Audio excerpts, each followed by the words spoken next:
जय हिंद, वंदे मातरम। बहुत बहुत स्वागत है आपका टीम निष्ठा पर। तो आज का हमारा टॉपिक ऑफ डिस्कशन है Vedic and later Vedic age for all competitive exam starting from civil services, CDS, CAPF, NDA, state civil services, सब में ये टॉपिक जो इम्पॉर्टेंट है। बट जो हमारा ये सीरीज चल रही है इसमें हम बहुत ज़्यादा डिटेल में नहीं जाएंगे। इंपॉर्टेंट कंसेप्चुअल क्वेश्चंस को कवर करने की कोशिश करेंगे। इंपॉर्टेंट जो टर्म्स हैं, इंपॉर्टेंट फैक्ट्स हैं, उनको देखने की कोशिश करेंगे। एट द एंड जो है हम कुछ क्वेश्चंस को भी करेंगे, जो प्रीवियस ईयर क्वेश्चंस हैं उनको डिस्कस करेंगे और देखेंगे कि किस तरीके से विद लिमिटेड नॉलेज आप उन क्वेश्चंस को कवर कर सकते हैं। शुरुआत करते हैं आज के सेशन की। मैं संदीप बंसल आपका स्वागत करता हूं। चलिए, तो सबसे पहले बात कर लेते हैं वैदिक एज में। देखिए, इंपॉर्टेंस अगर हम देखें तो यूपीएससी एग्जाम्स के लिए इसका इंपॉर्टेंस कम है vis a vis Indus valley civilisation. General overview और की टर्म्स को हम देखेंगे। प्राइमरीली वैदिक टेक्स्ट क्या थे और उनमें क्या क्या चीज़ें लिखी गई हैं, वैदिक और लेटर वैदिक एज को कंपेयर करते चलेंगे। ठीक है जी। Indo Aryan speakers of Indo European languages considered the composers and origin की अगर हम बात करें तो अराइवल थ्योरीज को लेकर आज भी डिबेट है। ठीक है, अब देखो, डिबेट वाले क्वेश्चंस अगर हम देखें तो बहुत ज़्यादा यूपीएससी नहीं पूछता है अगर हम यूपीएससी एग्जाम्स की बात करें। बट एक ओवरव्यू ले लेते हैं बहुत ब्रीफली कि क्या क्या इसमें डिस्कस हुआ है। देखिए, आर्यन माइग्रेशन थ्योरी में Indo Aryan migration theory Vedic period, इसमें यह भी कहा गया कि migrated to India from Andronovo culture, that is south Siberia. ठीक है, through the Hindu Kush mountains जो है वो भारत में आए हैं।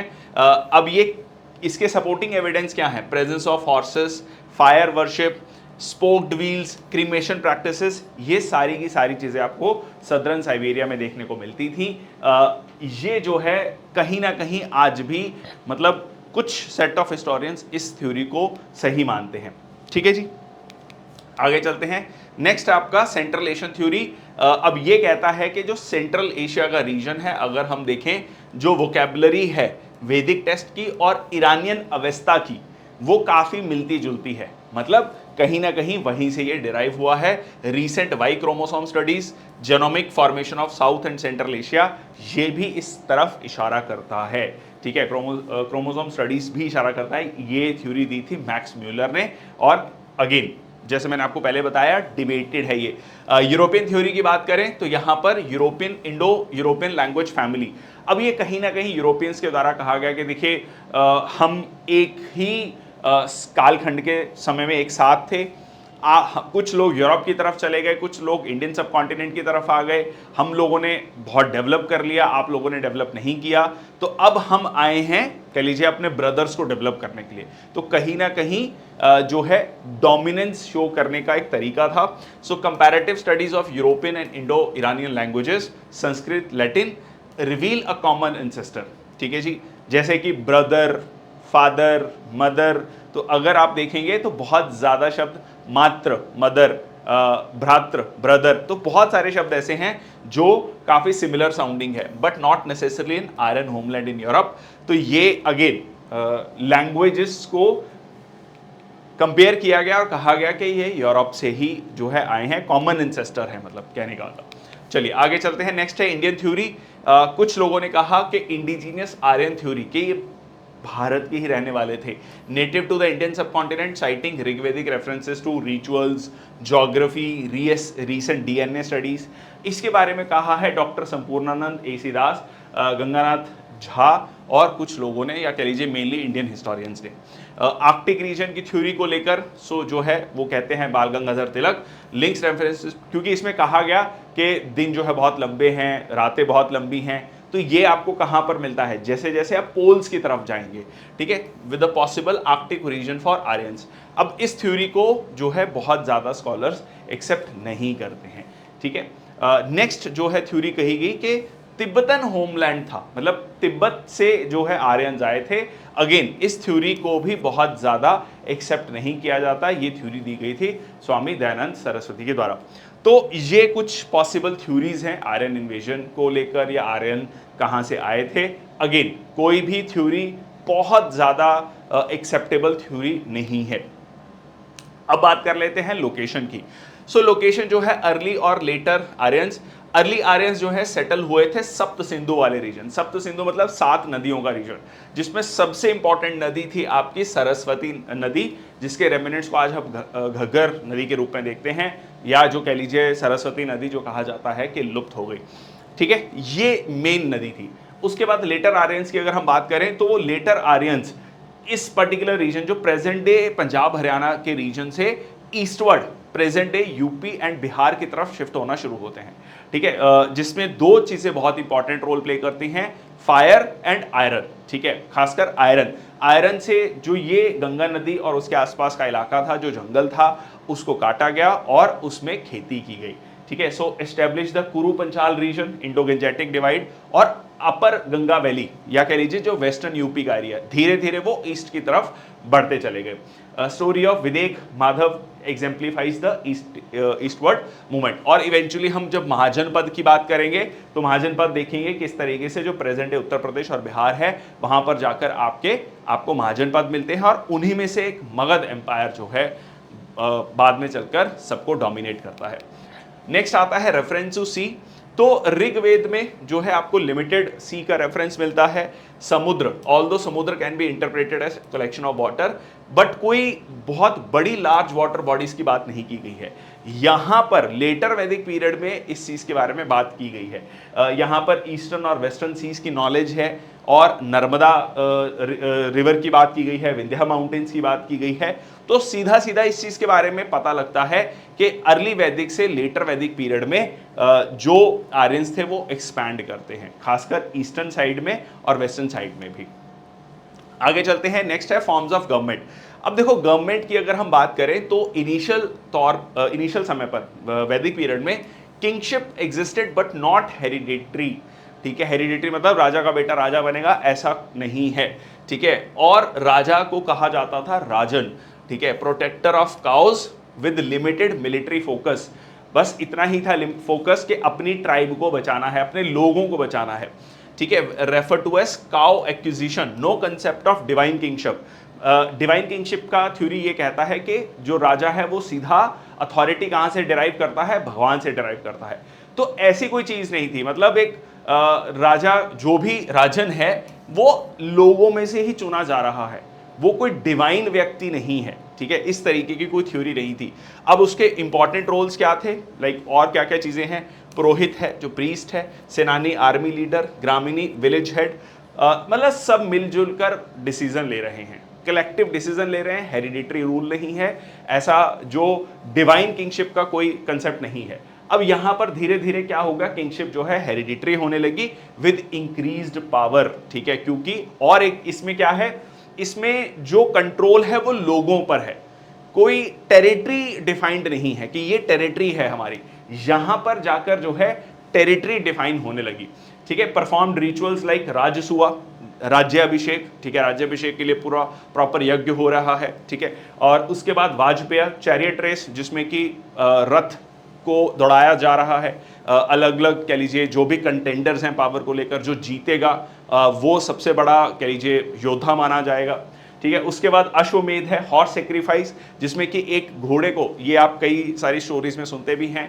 ठीक है, अश्वमेध घोड़े को छोड़ दिया जाता था, जिस जिस एरिया से घूमेगा वो टेरिटरी आपकी होगी, और किसी ने अगर उसको चैलेंज किया, उसको रोका, मतलब वो सीधा सीधा राजा को चैलेंज कर रहा है। उसके बाद युद्ध होगा, जो जीतेगा उसकी वो टेरिटरी मानी जाएगी।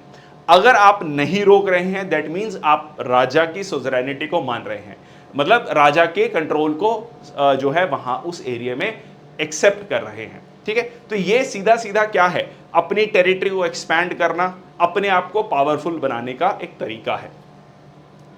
टू सॉलिडिफाई पावर, मिलिट्री की बात करें तो कोई स्टैंडिंग आर्मी जो है आपको यहां पर नहीं मिलती है, तो ये एक बहुत इंपॉर्टेंट चीज यहां पर देखने को मिलती है। नेक्स्ट आता है एडमिनिस्ट्रेटिव यूनिट्स। सो एडमिनिस्ट्रेटिव यूनिट्स में अगर आप देखेंगे, सो पेट्रीलिनियर सिस्टम है, followed lineage of father side. ठीक है, तो फादर से बेटा, ठीक है, इस तरीके से चलेगा। देन आपका जो social group officials, kula, family, led by kulapa, then clan and jana. So जन से ही आपका टर्म आता है जनपद। ठीक है, जनपद, पद मतलब फुट। तो जहां पर लोगों के कदम पड़े, ठीक है, जहां पर लोगों के कदम पड़े, एक ट्राइब के कदम, तो उसकी वो टेरिटरी कहलाने लगी। ये इवेंचुअली जाकर आपको जनपद का सिस्टम मिलता है, जनपद से ही महाजनपद का सिस्टम मिलता है, ठीक है। Evolution of social and political units, यहां पर वैदिक tribes transformed into territorial units, जनपद बनने लगे। यहां पर अभी तक सिर्फ एक पर्टिकुलर ट्राइब पर आपका कंट्रोल था, टेरिटरी डिफाइन नहीं थी, यहां पर टेरिटरी डिफाइन होने लगी।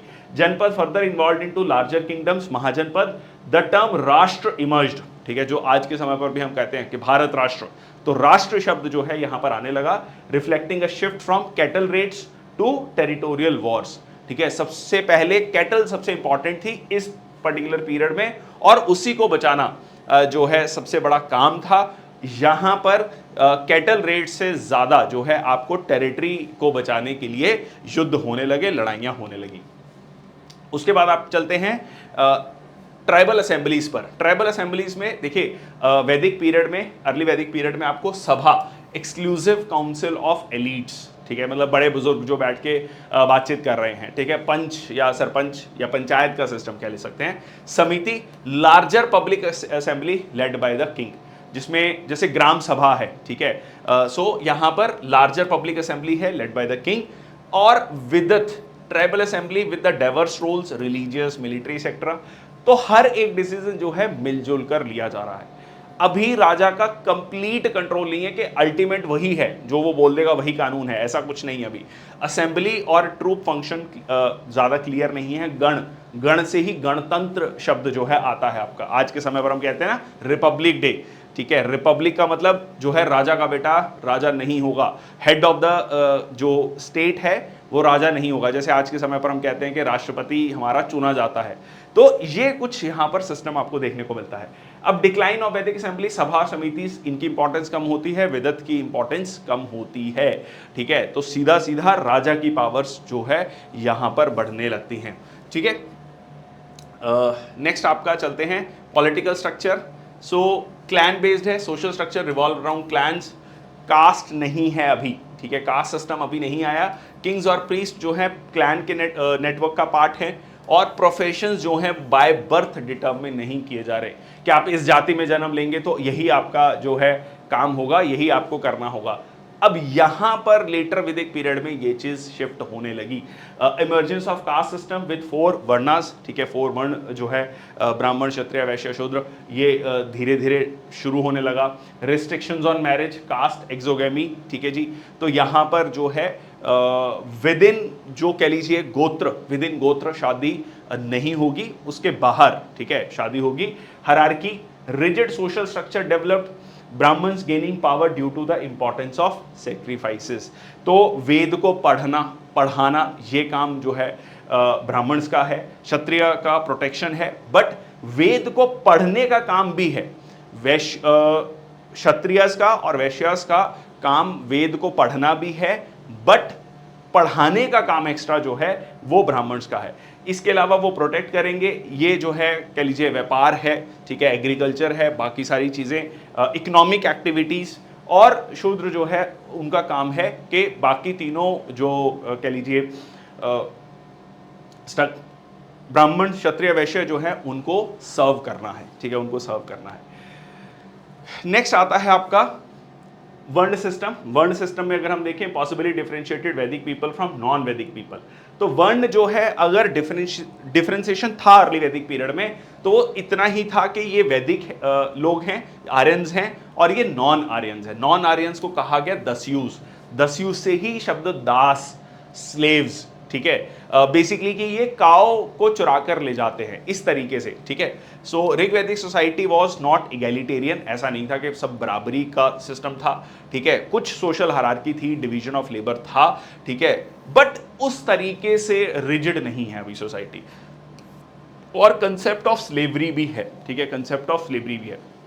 बट यहाँ पर जाते जाते जो वर्ण सिस्टम है वो बहुत ज़्यादा रिजिड होने लगा, ठीक है, और defined by birth rather than by occupation, ठीक है। Introduction of 4 stages of life, जिसमें ब्रह्मचार्य है, ठीक है, इनिशियल स्टेज ऑफ लाइफ जिसमें आप नॉलेज को एक्वायर करते हैं, फिर गृहस्थ जीवन है जिसमें आप फैमिली ड्यूटीज़ को परफॉर्म करते हैं, फिर वनप्रस्थ है जब आप जंगल की तरफ जो है जाते हैं, ठीक है, और नॉलेज एक्वायर करते हैं, देन संन्यास, ठीक है, जब आप मुक्ति की तरफ बढ़ते हैं, ठीक है जी। नेक्स्ट आता है आपका सोशल मोबिलिटी। सोशल मोबिलिटी में यहाँ पर आपको एक सोशल मोबिलिटी मिलती है, आप एक प्रोफेशन से दूसरे प्रोफेशन की तरफ जा सकते हैं, ठीक है, बट ये मतलब अब इसका एक्सटेंट कितना था, क्या नेचर था, इसको लेकर एक डिबेट है, पर यहाँ पर सोशल मोबिलिटी काफ़ी ज़्यादा रिस्ट्रिक्टेड थी। आप जिस कह लीजिए वर्ण में आपका जन्म हुआ है वही मेनली आपको वही प्रोफेशन फॉलो करना है। नेक्स्ट आता है आपका पोजीशन ऑफ वुमेन, ठीक है। अर्ली वैदिक पीरियड में महिलाओं की स्थिति बहुत बेटर थी, ठीक है, कंपेयर टू लेटर पीरियड वैदिक वुमेन एंजॉयड ग्रेटर फ्रीडम्स, ठीक है, इंपॉर्टेंट पोजीशंस हैं, एजुकेशन रिसीव कर रही हैं, असेंबलीज जो सभा हो रही है उसमें पार्टिसिपेट कर रही हैं, had a say in choosing husband, no evidence of sati widow burning और पर्दा जो है सेक्लूजन, ये सारी चीज़ें आपको नहीं मिल रही। यहाँ पर जो है महिलाएं रिस्ट्रिक्टेड होने लगी, confined to domestic work, lost access to public assembly, sabhas और समितिज में उनका एक्सेस कम होने लगा, increased prevalence of child marriage, sati widow burning and the purdah seclusion, ये सारी चीज़ें जो आज के समय पर भी हम देखते हैं वो लेटर वैदिक पीरियड में शुरू हो गई। Despite this limitation some women like Gargi, Maitreyi, Katyayani ये थी, मतलब ऐसा नहीं है कि सारी महिलाएं जो हैं वो घरों में ही हैं, बट मेनली, ठीक है, received recognition as scholars, mainly जो है महिलाओं की स्थिति मोटे तौर पर जो है उनकी स्थिति खराब होने लगी। नेक्स्ट चलते हैं, मैरिज की बात करें तो यहां पर मैरिज जो है आपको मोनोगेमी, 2 पॉलीगेमी और पॉलीएंड्री, मल्टीपल वाइव्स और मल्टीपल हस्बैंड्स भी आपको यहां पर देखने को मिलते हैं। उसके अलावा लेविरेट मैरिजेस जिसमें कि widow marrying the deceased husband's brother, ठीक है, ये आपको देखने को मिलता है कि अगर मान लीजिए हस्बैंड की डेथ होती है तो भाई के साथ, उसके भाई के साथ, लड़के के मतलब हस्बैंड के भाई के साथ शादी होना। Niyoga, widow of childless man marrying his brother to bear offsprings, ये चीज़ें आपको देखने को मिलती हैं। बट यहाँ पर जो है अब चाइल्ड मैरिज जो है मोर कॉमन ओवर टाइम, ठीक है, चाइल्ड मैरिज बहुत ज़्यादा बढ़ने लगी। गोत्र system establish prohibiting marriage with in the same गोत्र, जैसे आज भी है, बहुत भारत के बहुत बड़े हिस्से में सेम गोत्र में शादी करना अलाउ नहीं किया जाता। इंसेस्टर लीनिएज, तो कहीं ना कहीं ये माना जाता है कि ये एक ही परिवार के हिस्से हैं, एक ही परिवार में शादी नहीं हो सकती। जैसे अभी भी है कि गांव में जो है लड़का लड़की जो है भाई बहन होंगे, तो कहीं ना कहीं वो कंसेप्ट जो वो एक ही ट्राइब से हैं, एक ही फैमिली से जुड़े हुए हैं, कॉमन इंसेस्टर से जुड़े हुए हैं। The mention of Chandrayaan penance suggests a potential consequence or violating this rule, ठीक है, तो यहाँ पर ये भी है कि आप पश्चाताप भी कर सकते हैं अगर आप इस रूल को वायलेट कर रहे हैं, तो उसके लिए भी आपके पास ऑप्शन है कि कैसे आप उसका पश्चाताप कर सकते हैं। नेक्स्ट आता है, ठीक है जी, लाइक पुरुषार्थ की बात करें, पुरुषार्थ है जो एम्स ऑफ लाइफ क्या होने चाहिए, मोक्ष की प्राप्ति करना, ठीक है जी, जिसमें है आप अपने ड्यूटीज़ को परफॉर्म करेंगे, ठीक है। धर्म मतलब आज के समय पर जो हम धर्म की परिभाषा देखते हैं रिलीजन से, वो नहीं है। धर्म का मतलब ड्यूटी, अपनी ड्यूटी को परफॉर्म करना, जो भी आपका काम है वो आपको परफॉर्म करना, ठीक है। प्लेजर्स, देन प्रॉस्पेरिटी, अर्थ, ठीक है, जिसे हम कहते हैं अर्थशास्त्र, ठीक है, अर्थ इज प्रॉस्पेरिटी, ये आपका इंपॉर्टेंट जो है, like but the main thing is मोक्ष, लिबरेशन, ठीक है। संन्यास, वानप्रस्थ, गृहस्थ और ब्रह्मचार्य, गृहस्थ, वानप्रस्थ, संन्यास, ठीक है, तो ये हम जो है इसके बारे में भी चर्चा कर चुके हैं, आश्रम और स्टेजेस ऑफ लाइफ। नेक्स्ट आता है इकोनॉमी कैसी थी उस समय पर। अगर हम इकोनॉमी की बात करें तो कैटल रियरिंग जो है मेन ऑक्यूपेशन था। वेल्थ मेजर्ड इन कैटल, किसके पास कितनी गाय है, कितनी कैटल हैं, उसी से उसकी वेल्थ डिटर्मिन होती थी।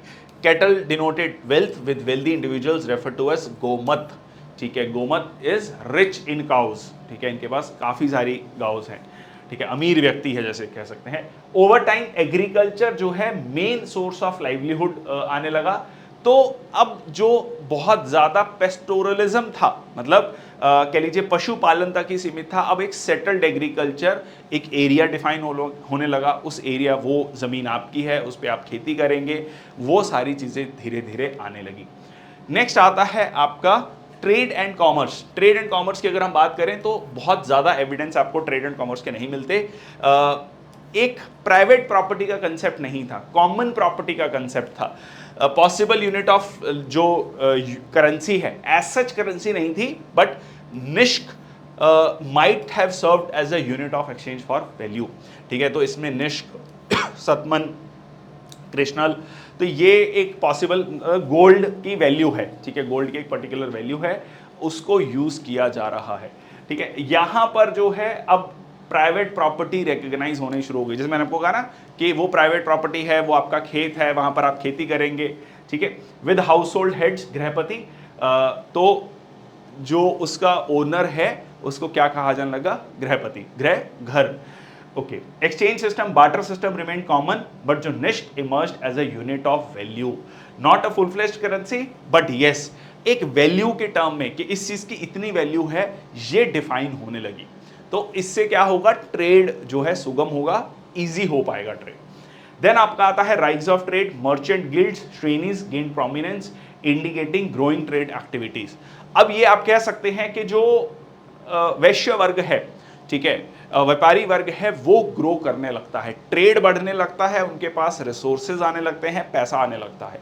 ठीक है, और ये एक उसमें भी कैटेगराइजेशन होने लगती है। फॉर एग्जाम्पल, अगर हम कहें कि ये कपड़े का व्यापारी है, ठीक है, ये जूतों का व्यापारी है, इस तरीके से एक अपना अपना गिल्ड, सोने का व्यापारी है, ये गिल्ड्स जो हैं, श्रेणीज जो हैं, वो यहां पर डेवलप होनी शुरू हो जाती है।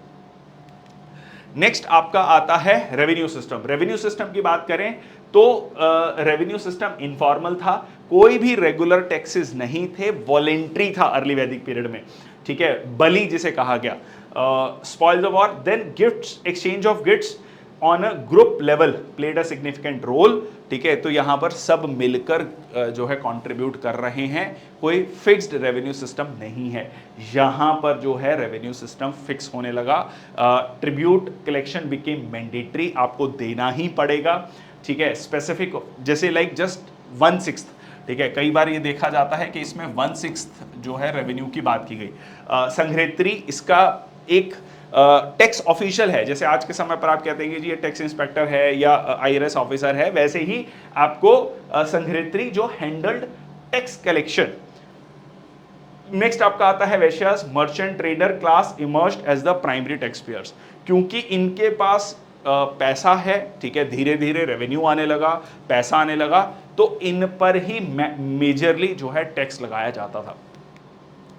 नेक्स्ट आपका आता है क्राफ्ट्स। क्राफ्ट्स की बात करें तो चैरियट मेकिंग, कारपेंट्री। देखो इनिशियली क्या होगा, इनिशियली आपके जो भी आपका काम है, बहुत बेसिक सी सोसाइटी है, उसी से रिलेटेड आपको क्राफ्ट्स देखने को मिलेंगे। चैरियट मेकिंग, ठीक है, रथ बनाना, कारपेंट्री, ठीक है, लकड़ी से रिलेटेड कोई सामान है, टेनिंग है। Familiarity with the copper, copper के साथ फेमिलियरिटी है, बट आयरन अभी नहीं आया है।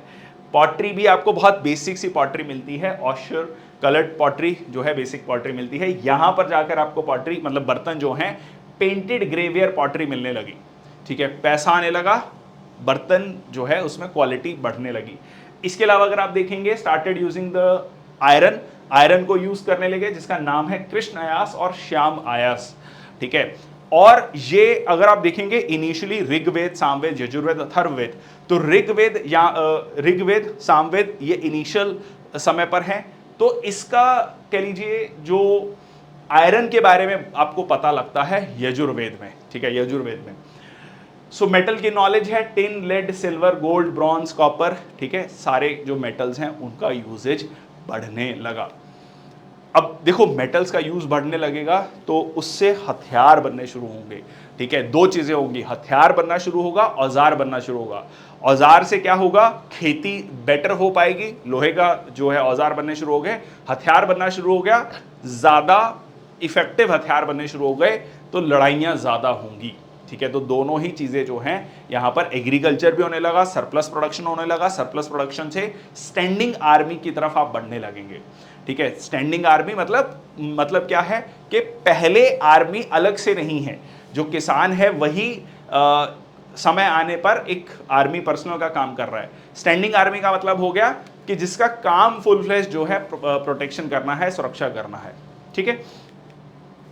नेक्स्ट आता है agriculture, Vedic agriculture, early focus, farming tools, wooden plough, ठीक है, ये बेसिक वुडन टूल्स हैं, ठीक है, एग्रीकल्चर में। यहां पर आपको सेटल्ड एग्रीकल्चर मिलने लगा। अब जब सेटल्ड एग्रीकल्चर होगा, सरप्लस होगा, तो अर्बन सेंटर्स डेवलप होने लगेंगे। अर्बन सेंटर्स का मतलब क्या होता है? अर्बन सेंटर्स, शहर जब हम बात करते हैं, शहर का मतलब होता है जहां पर प्राइमरी एक्टिविटीज नहीं हो रही हैं, जहां पर खेती, फॉरेस्ट्री, फिशिंग नहीं हो रहा है, जहां पर मेनली ट्रेडिंग हो रही है, ठीक है। तो जब सरप्लस होगा तो एक ऐसा एरिया डेवलप होने लगेगा जहां पर मुख्यतः क्या हो रहा है? ट्रेडिंग हो रही है, ठीक है जी। So mixed farming, shift to mixed farming, combining cultivation with herding, ठीक है। तो यहाँ पर खेती भी हो रही है, बाकी सारी चीजें भी साथ में हो रही हैं।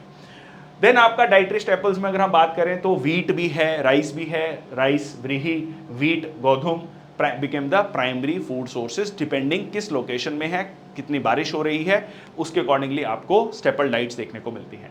अगर हम वर्शिप की बात करें तो यहां पर आपको कोई एविडेंस नहीं मिलता टेंपल और आइडल वर्शिप का। यहां पर आपको जो वर्शिप मिल रहा है, नेचर को वर्शिप किया जा रहा है। इनिशियली फोर्सेस ऑफ नेचर ज्यादा कंट्रोल कर रहे हैं आपकी लाइफ को, ठीक है, उनसे आप बचना चाह रहे हो तो आप उन्हीं की पूजा कर रहे हो, ठीक है, विंड, रेन, वाटर। बट अब धीरे धीरे क्या होगा, नेचर वर्शिप से आप बाकी जो है आइडल वर्शिप की तरफ बढ़ेंगे और ब्राह्मण सुप्रीमेसी बढ़ने लगती है, रिचुअल्स बढ़ने लगते हैं, जैसे हमने बात किया राजसूआ, ठीक है, वाजपेया, अश्वमेध। तो ये जो सैक्रिफाइसेस हैं, इनकी बात जो है ज्यादा होने लगी, ठीक है, रिचुअल्स की बात ज्यादा होने लगी। मेल गॉड्स की बात करें तो यहां पर आप देखेंगे इंद्र, जो अभी जस्ट हमने बात की फोर्सेस ऑफ नेचर, उससे रिलेटेड गॉड्स हैं, जैसे कि most important deity associated with rain and thunder. तो आप किससे बचना चाह रहे हैं? बारिश से, ठीक है, थंडर से। Then Agni, god of fire, sacrifice, communication. Varuna, god of water, ठीक है जी। देन आपका सोम, सोम रस, कई बार divine drink, link to plants, intoxication. Other deities, Yama, ठीक है, यम, यमराज, डेथ, ठीक है, Pushan, herdsman, Vishnu, benevolent god, ठीक है, मारुत, मारुति जो है, storm, Ashvins, twin god of war and fertility. तो फोर्सेस ऑफ नेचर पर ज्यादा फोकस है। अब धीरे धीरे क्या होगा, इंद्र और अग्नि की प्रोमिनेंस कम होने लगी, क्योंकि आपने फोर्सेस ऑफ नेचर को कॉन्कर कर लिया, या फोर्सेस ऑफ नेचर पे से बच गए अब आप, ठीक है। अब आपसे उनसे आपको उतना डर नहीं लग रहा। अब क्या आ गया, rise of new gods. Prajapati, creation became supreme, while Vishnu Rudra, Brahma Vishnu Mahesh, ठीक है, क्रिएटर, डिस्ट्रॉयर, ठीक है, सो एंड प्रिजर्वर, ठीक है, of this universe. Potential emergence of details link to social classes, जैसे कि पुषान एंड शूद्र, ठीक है। जो पुषान हैं, जो हर्ड्समैन हैं, वो जो है उनको शूद्र का भगवान कहा जाने लगा। तो अब इस तरीके से क्लासिफाई होने लगा। फोर्सेस ऑफ नेचर से रिलेटेड जो गॉड थे, उसकी जगह नए भगवान जो हैं, या कह लीजिए पहले भी हैं, उन पर ज्यादा फोकस होने लगा, ठीक है। नेक्स्ट आता है आपका फीमेल गॉड। फीमेल गॉड में हम देखेंगे again forces of nature. Savitri, solar deity, sun, important. Aditi, goddess of eternity. Mother earth, earth goddess, ठीक है, पृथ्वी। नृत्य, that is god of death. Usha, god of dawn, भोर का समय, सुबह सुबह, ठीक है, अर्ली मॉर्निंग। देन आपका लक्ष्मी, सरस्वती, पार्वती, ठीक है। तो ये जो हो गया आपका रिस्पेक्टिवली वाइव्स, ठीक है, रिस्पेक्टिवली वाइव्स। अब इनकी जो है इंपॉर्टेंस बढ़ने लगी। डेमीगॉड्स की बात करें तो यहाँ पर Gandharvas, divine musician, Apsaras, celestial nymphs, mistresses of gods, Vishwa Deva, group of intermediate deities, ये यहाँ पर आपको डेमीगॉड्स मिलते हैं। यहाँ पर आपको नंदी और गरुड़, ठीक है, जो आज के समय पर भी हम बड़े स्तर पर देखते हैं, ठीक है। अब बात कर लेते हैं कुछ इंपॉर्टेंट टर्म्स की, इस पे आपका सीधा आगे चलते हैं। टर्म्स यूज्ड इन वैदिक एज, देखो बहुत इंपॉर्टेंट है ये, और इसका बेसिक समझते हैं। गोधुली, गोधुली जो है ये टर्म आपकी यूज होती है जब गाय वापस आ रही है, ठीक है, जंगल से वापस आ रही है चरकर, और जब शाम को वापस आती है तो धूल उड़ती है, तो गौ के आने से जो धूल उड़ती है वहीं उस समय को, तो इवेंचुअली जो है गोधूली शब्द यूज होने लगा टाइम के लिए, ठीक है। गव्यूति, गव्यूति, देखो सारी टर्म्स गाय से रिलेटेड हैं, जहां तक गाय की आवाज सुनी जा सकती है, तो डिस्टेंस, ठीक है, डिस्टेंस। गोत्र, गोत्र शब्द तो आज भी यूज होता है। किनशिप, किंगशिप नहीं है, किनशिप की बात हो रहा है, भाईचारा, कि ये हमारा सेम गोत्र है, ठीक है, सेम एंसेस्टर है। देन आपका गण, ठीक है, लीनिएज। देन आपका हो गया ग्राम, ग्राम, गुरुग्राम, ग्राम मतलब गांव, ठीक है। देन गौरी, बफेलो, गौजित, विनर ऑफ काउ, जित, जीतना, ठीक है, गौ को जीतना, सो विनर ऑफ काउ और अ हीरो, ठीक है। देन आपका संसार टाइम ट्रांसमाइग्रेशन ऑफ सोल, ये आपका दिया गया है बृहद अरण्यक उपनिषद। अरण्यक होता है फॉरेस्ट, ठीक है, फॉरेस्ट ट्रीटीज, ठीक है। उपनिषद, देखो ये अरण्यक उपनिषद ये लेटर वैदिक पीरियड में जाकर आपको देखने को मिलता है, ठीक है। फिलॉसफी, ट्रीटीज, ये सारी चीजें आने लगी, फिलोसफिकल लेवल पर हम बात करने लगे। 4 आश्रम्स जो है जबल उपनिषद में इसके बारे में मेंशन किया गया। सत्यमेव जयते, मंड्युक उपनिषद, सीधा सीधा क्वेश्चन है ये आपका, ठीक है। 4 फोल्ड वर्ण सिस्टम, ऋग्वेद 10th मंडल में मेंशन किया गया है। 4 फोल्ड वर्ण सिस्टम के बारे में ऋग्वेद में 10वें मंडल में। त्रिमूर्ति गॉड, ठीक है जी, ब्रह्मा विष्णु महेश। मैत्रेयाणी उपनिषद, ठीक है, मैत्रेयाणी उपनिषद में इसके बारे में मेंशन है। Origin of universe, Rigveda 10th mandala में ही आपका जो है 4 फोल्ड वर्ण सिस्टम था और इसी में ओरिजिन ऑफ यूनिवर्स हो गया। Sabha samitis, Vedic text refer to them as twin daughters of Prajapati, ठीक है, इसकी इंपॉर्टेंस है, प्रजापति की डॉटर्स हैं सभा समिति, बट धीरे धीरे जो है उसकी इंपॉर्टेंस हम देखते हैं कम होती जाएगी। ये मेंशन किया गया है अथर्ववेद में, ठीक है, अथर्ववेद में, सीधा सीधा इस पे अगेन क्वेश्चन बनता है। अगले सेशन में हम 16 महाजनपद देखेंगे, किस तरीके से ये जो लोग थे सेटल डाउन होने लगे, टेरिटरीज डिफाइन होने लगी, राजा बनने लगा और ये महाजनपद बड़ी टेरिटरीज डेवलप होने लगी, और ये जो है कहाँ पर इसके बारे में मेंशन किया गया है, 16 महाजनपद के बारे में, इनकी इंपॉर्टेंट कैपिटल्स क्या हैं, ये सारी चीज़ें हम डिस्कस करेंगे, ठीक है जी। अब हम कुछ क्वेश्चंस को आज के टॉपिक से रिलेटेड देख लेते हैं। सबसे पहला आता है, cow was an important form of wealth in. अब देखो सीधा सीधा क्वेश्चन है, काओ इंपॉर्टेंट वेल्थ किस समय पर थी? ऋग वैदिक एज, लेटर वैदिक, पोस्ट वैदिक, एपिक एज। ऑब्वियसली ऋग वैदिक एज। अब हमने देखा कि सारी की सारी टर्म्स जो है गाय से रिलेटेड है, ठीक है। So which is the earliest Vedic period the cow held significant, बहुत इंपॉर्टेंट रोल प्ले करता है, सिग्निफिकेंट वैल्यू है and considered as a symbol of wealth and prosperity. Next आता है, consider the following statements about Rigveda. It reflects a naturalistic polytheism, a belief in many gods who personified natural phenomena। अभी हमने discuss किया natural God's के बारे में, इंद्र, वरुण, ठीक है, Agni. The gods were conceived as an anthropomorphic, as that is having physical form similar to that of humans. आज के समय पर भी जो हम गॉड्स को देखते हैं वो ह्यूमन फॉर्म्स मेनली, ठीक है, मेनली ह्यूमन फॉर्म्स में हम देखते हैं। सो ये स्टेटमेंट भी आपका सही है, और नेचुरलिस्टिक पॉलिथिज्म आपको देखने को मिलता है। पॉलिथिज्म, मल्टीपल गॉड्स जो है ये, और जो कि नेचुरल चीज़ों से जुड़े हुए हैं, नेचुरल पावर्स रखते हैं। अगर हम रेन की बात करते हैं तो हम इंद्र की बात करते हैं, अग्नि की बात करते हैं, ठीक है। सो आंसर क्या हो गया? Both 1 and 2। नेक्स्ट आता है, earliest literary references to iron in the Indian subcontinent are found in the, ठीक है, लिटरेरी रेफरेंस आयरन को लेकर, जिसको श्यामवास व्यास जो है हमने देखा, कृष्ण व्यास। सो ऋग्वेद, सामवेद, यजुर्वेद और विनय पिटक।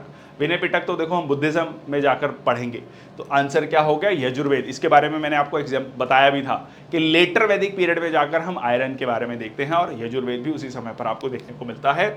सो Yajurveda and Atharvaveda can be specifically use the terms Krishna ayas, Shyam ayas, ठीक है, जो कि बेसिकली सीधा सीधा आयरन के बारे में बताता है। बाकी मेटल्स भी आपको इसी समय पर मिलते हैं, ठीक है। तो ऋग्वेद जो है नॉलेज, ज्ञान और नॉलेज से रिलेटेड है। यजुर्वेद कंसेप्ट ऑफ कर्म की बात करता है। Samaveda practice of bhakti and vigyan और साइंस। अथर्ववेद नेक्स्ट आता है आपका statement, the early Aryans who were essentially pastoral did not develop any political structure which could measure up to a state in either ancient or modern sense. अब देखो early Aryans वो ये कह रहा है कि एसेंशियली पैस्टोरलिस्ट थे, ठीक है, देहाती, मतलब एक पर्टिकुलर रीजन को जो है ट्राइब्स पर कंट्रोल था, रीजन नहीं था। मॉडर्न सेंस में जब हम कहते हैं कि जब हम देश की बात करते हैं तो हम कहते हैं कि ये टेरिटरी है, उसकी टेरिटरी नहीं थी, ठीक है, लोगों पर कंट्रोल था, जो हमने पढ़ा भी, ठीक है जी। Kingship was same as tribal chiefship, जो किंग है वो ट्राइब का हेड है। The term rajan being used for the tribal chief who was primarily a military leader and who ruled over his people not over any specified area, किसी specified area पे rule नहीं कर रहा है। बिल्कुल ठीक, ये स्टेटमेंट सही है और ये इसको एक्सप्लेन कर रहा है। तो आंसर क्या हो जाएगा? A, both the statements are individually true and statement 1 is the correct explanation of statement 2 is the correct explanation of statement 1, ठीक है। तो इसको करने का तरीका ये होता है कि आप बीच में बिकॉज लगाएं, पहले ये स्टेटमेंट पढ़ें फिर बिकॉज, फिर ये स्टेटमेंट पढ़ें, या फिर पहले स्टेटमेंट 2 पढ़ें, सो लगाएं, फिर उसके बाद स्टेटमेंट 1 को पढ़ें, ठीक है। नेक्स्ट आता है, in the 10th mandala of Rigveda which one of the following hymns reflect upon the marriage ceremonies. अब ये थोड़ा और स्पेसिफिक क्वेश्चन पूछ लिया हमने। 10th मंडल में पढ़ा, 4 वर्णों की बात की गई है, ठीक है, ओरिजिन ऑफ यूनिवर्स की बात की गई है।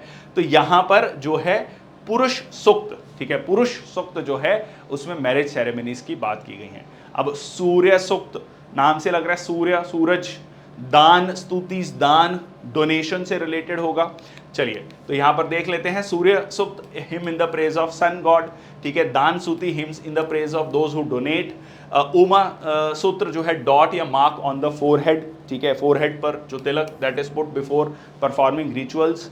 पुरुष सूक्त है hymns about the marriage ceremonies, ठीक है। तो ये हो गया आपका पुरुष सूक्त जो कि 10th मंडल ऑफ ऋग्वेद में। नेक्स्ट आता है विच, अब देखो ये सच ऋग्वेदिक पीरियड का जो है क्वेश्चन नहीं है। So Sanskrit scholar was the first responsible for compilation of nibandha, digest of epic and Puranic text. तो बहुत बाद में चलकर 12वीं सदी में, ठीक है, 12th सेंचुरी कॉमन एरा में जो है किसने सारी कंपाइलेशन करी, ठीक है। तो ये समय समय पर गुप्ता एज में जाकर हम देखेंगे 3rd सेंचुरी से 6th सेंचुरी के लगभग, ठीक है, हर्षा, गोविंद चंद्र, लक्ष्मीधर, कालिदास, ठीक है। अब कालिदास जो हैं हुए हैं गुप्ता एज में, वैसे ही अगर आप कैलकुलेट कर लेंगे तो आपको समझ आ जाएगा। हर्ष जो हैं वो 6th-7th सेंचुरी में जाकर, तो 12th सेंचुरी की बात हो रही है। तो ये अगर आपने एंशिएंट हिस्ट्री की क्रोनोलॉजी को समझा है तो भी आप बहुत सारे क्वेश्चन को सीधा सीधा सॉल्व कर सकते हैं, ठीक है। तो इसका आंसर है Lakshmidhar. So compilation of Nibandh is also called Kalpatru with total 14 volumes with different themes like Puran, Dharma, literature, worship, pilgrimage, ये सारी चीजें आपको देखने को मिलती हैं। Dardic group of languages belong to which language family? Indo-European, Austric, Sino-Tibetan, Dravidian, ठीक है। तो दार्दी भाषा के समूह भाषा परिवार से संबंधित। अब देखो ये है आर्यन से रिलेटेड इंडो यूरोपियन लैंग्वेजेस, ठीक है जी। So they are a group of Indo Aryan people predominantly in northern Pakistan, जो प्रेजेंट पाकिस्तान है, north western India, eastern Afghanistan. So they speak Dardic language which belongs to Indo Aryan group of Indo European family, ठीक है। तो अब देखो Austric, Sino Tibetan, eastern part of the country, Dravidian southern part of the country, कोई logic नहीं है, ठीक है। अगर आपको आइडिया है कि these are we are talking about Indo Aryan peoples, ठीक है। Duties of Vaishyas according to Dharmashastras, तो वेद को स्टडी करना, यस, बहुत सारे बच्चों को डाउट रहता है कि नहीं नहीं वेदों को स्टडी करना नहीं। जी हाँ, जो क्षत्रिय हैं और वैश्यस हैं वो वेदों को पढ़ना चाहिए, उनको पढ़ाने का काम जो है, पढ़ने और पढ़ाने का काम वो जो है ब्राह्मण्स का है, ठीक है। Engaging in trade, yes. So answer क्या हो गया? बोथ 1 and 2, ठीक है, बोथ 1 and 2। ये सीधा, ये सारे क्वेश्चन यूपीएससी के क्वेश्चंस हैं, ये ध्यान रखना, ठीक है। मस्ट स्टडी वेदास, ठीक है। And primary duty of Brahmin are donating, primary duties of a Brahmin are donating this, ठीक है, performing yajna, worshipping the gods, society. Kshatriya responsibility of warfare, ये सारे दिया हुआ है। Shudra assigned only on the occupation of serving the 3 higher varnas, ठीक है, इनका काम है तीनों वर्णों का सेवा करना, ठीक है जी। According to early Indian philosophers, what are the basic elements described in the पंच तत्व, ठीक है, कहा भी जाता है कि हमारा जो शरीर है वो पंच तत्वों से बना है। तो क्या है वो पंच तत्व? देखो, earth, fire, sky, gas, water. Gas, ठीक है, चलो, earth, air, fire, sky, water. ये कई लोग सोच रहे हैं कि हाँ हाँ गैस, नहीं, वो वाला गैस नहीं। गैस, लैंड, फायर, स्काई, तो गैस नहीं है, मतलब ये this is earth, air, earth, fire, land, water. So earth, air, earth, fire, sky, water. Answer क्या हो गया आपका? बी, ठीक है, एयर, अर्थ, फायर, लैंड नहीं। तो जब हमने अर्थ की बात कर ली तो अर्थ और लैंड 2 बार क्यों आएगा? ठीक है, तो इस तरीके से आप एलिमिनेट कर सकते हैं ऑप्शन को। तो आंसर क्या हो जाएगा आपका? बी। ठीक है जी, ये हो गया आपके पंच तत्व। तो ये आप देख सकते हैं पंच तत्वों के बारे में, आकाश, वायु, तेज, जल, पृथ्वी, ठीक है, सबके जो है कैरेक्टरिस्टिक्स लिखे गए हैं। और इसका रिलेशन क्या है सेंसेस से रिलेटेड? आकाश जो है साउंड, वायु जो है टच, हवा आपको छूती है, ठीक है, तेज, फायर, आई, विजन से रिलेटेड, जल जो है टेस्ट से रिलेटेड है, और पृथ्वी जब मतलब लाइक बारिश होती है तो आपको खुशबू आती है, सो स्मेल, ठीक है। तो ये आपका अलग अलग सेंसेस से रिलेटेड है। रिलेशन विद द बॉडी, ये सारी चीज़ें जो हैं इसमें मेंशन की गई हैं, ठीक है। तो ये था आज का सेशन, बहुत बहुत धन्यवाद, thank you so much, I hope you like the session. Brief था, हमने पूरे के पूरे वैदिक और ऋग वैदिक पीरियड को बहुत कंसाइज तरीके से इंपॉर्टेंट चीज़ों को without leaving any important point हमने ये सारे डिस्कस कर लिया और क्वेश्चंस भी डिस्कस कर लिया। थैंक यू सो मच, जय हिंद, वंदे मातरम।